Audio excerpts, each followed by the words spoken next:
I've got a 15 horsepower Johnson somebody brought in to fix. There were some other problems with it. The half moon key was not the right size. It was causing it to misfire. But the problem I'm gonna show you guys how to fix today is how to replace this kill switch. A lot of these kill switches on the older motors that I get are frayed and have become disconnected, and they're really cheap to change out, so this is what we'll change out today. The tools you'll need for this are a crescent wrench, some wire strippers. Actually, you don't have to use these ring terminals, but I like to use these ring terminals instead of just wrapping the wire around the kill switch. And this kill switch is only about $7. It's a waterproof kill switch. We'll be installing this today.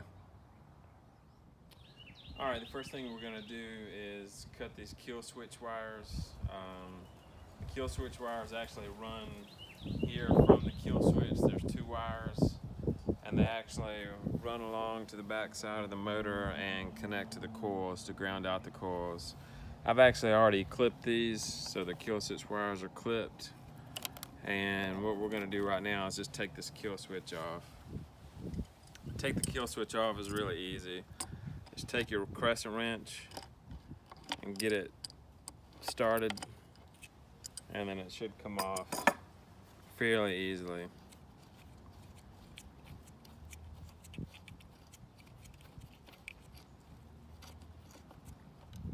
Okay, just pull that out, and now you've got the hole in the front side of the motor to install your new kill switch.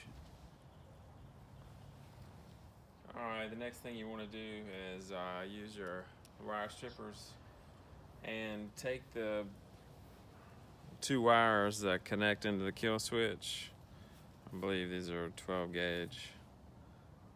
Just take this and 12 gauge. Pull that off. Okay.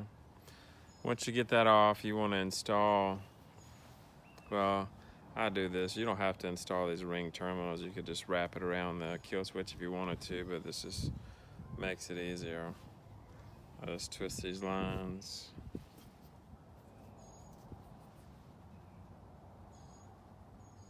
Install this into the ring terminal.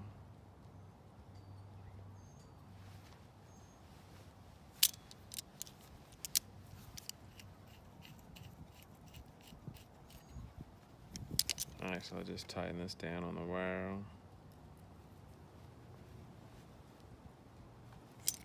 And you're done. Just do this on both wires. Alright, the next step is the installation of the kill switch. This is probably the easiest part.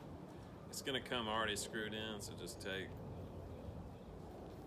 the top actual button off the end. What you want to do is just put it through that back side. Take the actual button cover, start screwing it back on, and just tighten it down.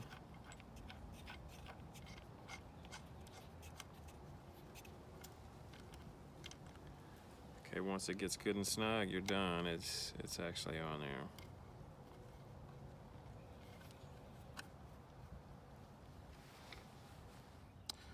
Alright, the last step is once you have the kill switch installed, you have these two screws on the back.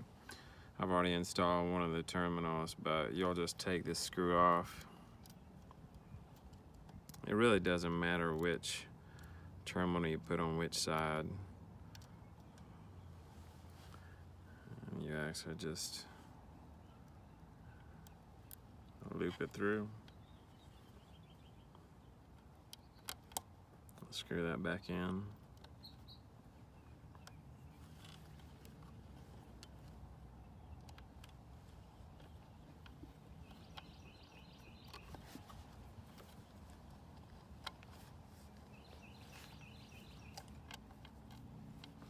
And actually, you're done installing your kill switch.